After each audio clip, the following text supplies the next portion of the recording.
नमस्कार हरि प्रेमियों, आपका हमारे YouTube चैनल में स्वागत है। सभी दर्शकों को हमारी ओर से जय श्री कृष्णा। हरि प्रेमियों, कैसे हैं आप? उम्मीद है आप सब अच्छे होंगे।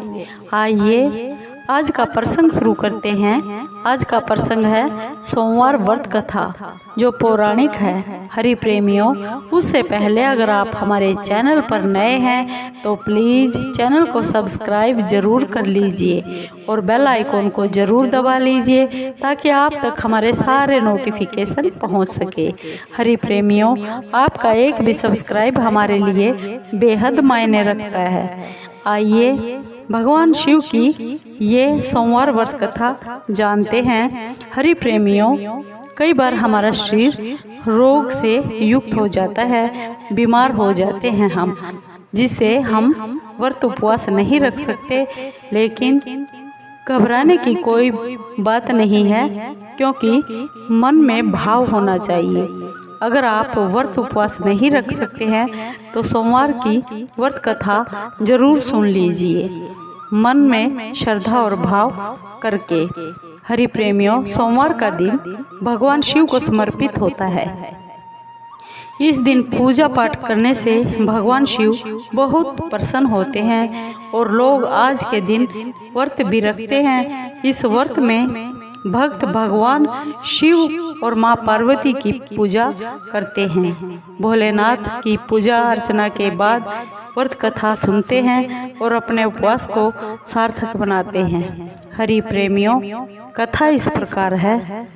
एक समय की बात है, किसी नगर में एक साहूकार रहता था। उसके घर में बहुत धन धान्य था, धन की कोई कमी नहीं थी, परंतु उसके घर कोई संतान नहीं थी। संतान न होने के कारण वह साहूकार बहुत दुखी रहता था। संतान प्राप्ति के लिए वह हर सोमवार का व्रत रखता था। वह पूरी श्रद्धा और प्रेम के साथ हर सोमवार को भगवान शिव के मंदिर में जाता और भगवान शिव और माँ पार्वती की पूजा अर्चना करता था। उसकी भक्ति से माँ पार्वती एक दिन खुश होकर भगवान शिव से बोली, स्वामी, इस साहूकार की मनोकामना को आप पूर्ण कर दीजिए। इस पर भगवान शिव ने कहा, हे पार्वती, इस संसार में हर प्राणी को उसके कर्मों का फल जरूर मिलता है। जिसके भाग्य में जो होता है वही उसे भोगना पड़ता है। लेकिन माँ पार्वती ने साहूकार की भक्ति से खुश होकर उसका मान रखने के लिए भगवान शिव से फिर से इच्छा जताई कि आप उसकी मनोकामना को पूर्ण कर दीजिए। भगवान शिव ने माँ के आग्रह पर साहूकार को पुत्र रत्न की प्राप्ति का वरदान तो दे दिया, साथ ही यह भी बोल दिया कि उसके बच्चे की आयु केवल 12 वर्ष की ही होगी। साहूकार माँ पार्वती और भगवान शिव की बातचीत को सुन रहा था। उसे भगवान की इस बात से ना तो उसे दुख हुआ और ना ही उसे खुशी हुई, क्योंकि बच्चा होने के बाद 12 साल की उम्र क्या उम्र होती है। वह फिर 12 साल बाद चला जाएगा, उसकी क्या खुशी। वह हमेशा की तरह भगवान शिव की पूजा अर्चना करता रहा। कुछ समय बीत जाने के बाद साहूकार के घर में एक बेटे का जन्म हुआ। जब उस बालक की उम्र 11 साल की हुई तो उसे पढ़ाई के लिए काशी जी में भेज दिया गया। साहूकार ने अपने पुत्र के मामा को बहुत सारा धन देकर उसे काशी जी विद्या प्राप्ति के लिए ले जाने के लिए कह दिया। साथ ही रास्ते में यज्ञ करते हुए जाने का उन्हें आश्वासन भी दे दिया कि यज्ञ करते चले जाना। साथ ही यज्ञ स्थल पर ब्राह्मणों को भोजन कराने और उनको दक्षिणा देने के लिए भी कहा। दोनों मामा भांजे साहूकार के निर्देश के अनुसार यज्ञ करते हुए और ब्राह्मणों को दान दक्षिणा देते हुए बनारस यानी काशी जी की ओर चल पड़े। रात में एक नगर जहाँ पर किसी राजा की बेटी का विवाह था, लेकिन उस राजकुमार से उसका विवाह होने वाला था, वह आंख से काना था। राजकुमार के पिता ने अपने पुत्र के काना होने की बात उससे छुपा रखी थी। लड़की वालों को इस बात का नहीं पता था। उसने राजा ने यह चाल चली। साहूकार के पुत्र को देखकर उस राजा ने सोचा, क्यों न मैं इस लड़के को दूल्हा बनाकर राजकुमारी से विवाह करवा दूं और फिर विवाह होने के बाद इसको धन देकर यहाँ से विदा कर दूंगा और राजकुमारी को मैं अपने घर ले जाऊंगा अपनी बहू बनाकर। इस तरह वह साहूकार के लड़के को दूल्हे के कपड़े पहनाकर राजकुमारी से विवाह करवा दिया। लेकिन साहूकार का पुत्र बहुत ही ईमानदार था। उसे यह बात बिल्कुल भी अच्छी नहीं लगी।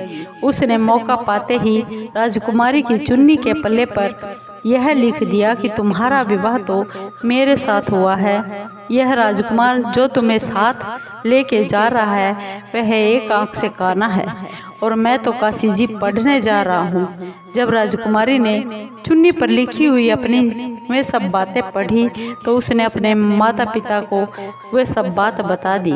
फिर राजा ने अपनी पुत्री को घर से विदा नहीं किया और बारात को वापस लौटा दिया। दूसरी ओर मामा के साथ साहूकार का पुत्र काशी जी पहुंच गया। वहां जाकर उन्होंने यज्ञ किए। जब लड़के की आयु 12 साल की हो गई तो उस दिन उन्होंने यज्ञ किया। लड़के ने इस दौरान अपने मामा से कहा, मामा मेरी तबीयत कुछ ठीक नहीं लग रही है। मामा ने उसे अंदर जाकर सोने के लिए बोल दिया। कहा कि तुम अंदर जाकर आराम कर लो, सो जाओ, ठीक हो जाओगे। भगवान शिव के वरदान के अनुसार कुछ ही देर में उस बच्चे के प्राण निकल गए और भांजे को मृत अवस्था में देखकर उसके मामा ने विलाप करना शुरू कर दिया। संयोगवश उसी समय भगवान शिव और माँ पार्वती उधर से गुजर रहे थे। माँ पार्वती ने भगवान शिव से कहा, हे स्वामी, मुझे इसके रोने के स्वर बिल्कुल भी सहन नहीं हो रहे हैं। कृपा करके आप इस व्यक्ति का दुख दूर कर दीजिए। जब भगवान शिव उस मृत बालक के पास गए तो बोले कि यह तो वही साहूकार का पुत्र है जिसे मैंने 12 वर्ष की आयु का वरदान दिया था। अब इसकी आयु पूरी हो चुकी है। लेकिन मात्र भाव से विभोर होकर माँ पार्वती ने फिर से कहा, हे महादेव, कृपा करके इस बालक को और आयु देने की कृपा कीजिए, नहीं तो वियोग में इसके माँ बाप तड़प तड़प कर मर जाएंगे। माँ पार्वती के इतने आग्रह करने पर भगवान शिव ने बच्चे को जिंदा कर दिया और ये वरदान दे दिया। भगवान शिव की कृपा से उस लड़के को फिर से जन्म हो गया। इस तरह उसकी शिक्षा समाप्त करके मामा और भांजा फिर से अपने नगर की ओर वापस चल पड़े। दोनों साथ चलते चलते उसी नगर में जा पहुँचे जहाँ पर साहूकार के बेटे का विवाह उस राजकुमारी के साथ हुआ था। राजा ने लड़के को वहाँ पहुँचते ही पहचान लिया और फिर अपने महल के अंदर ले जाकर उसकी खूब आदर सत्कार किया, खातिरदारी की और अपनी बेटी को साहूकार के बेटे के साथ विदा कर दिया। इधर भूखे प्यासे रहकर साहूकार और उसकी घरवाली अपने बेटे की प्रतीक्षा कर रहे थे। उन्होंने अपने बेटे की मृत्यु का समाचार मिलने पर सोचा कि स्वयं ही प्राण त्याग देने का प्रण रख लिया कि बेटा की खबर आने से पहले हम अपने ही प्राण त्याग देंगे। परंतु अपने बेटे के जीवित होने का समाचार पाकर वह बेहद खुश हो गए। उसी रात भगवान शिव ने साहूकार के सपने में आकर कहा, हे साहूकार, मैंने तेरे सोमवार के व्रत को और व्रत कथा सुनने से प्रसन्न होकर तेरे पुत्र को लंबी आयु का वरदान दे दिया है।